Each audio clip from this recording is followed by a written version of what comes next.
When you work with a team of developers on a medium to large project, changing management between multiple Git branches can become quite complex. Sometimes, instead of merging an entire branch into another, you want to choose a one or two commits from that branch.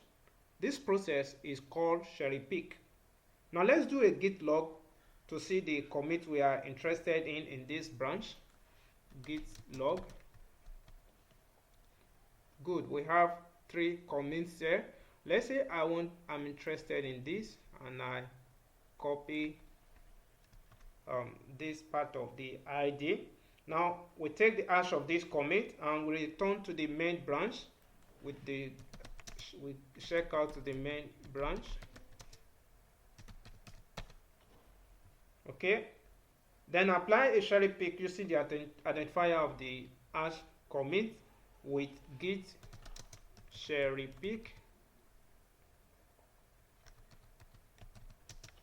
and then we paste the identifier. Okay, good.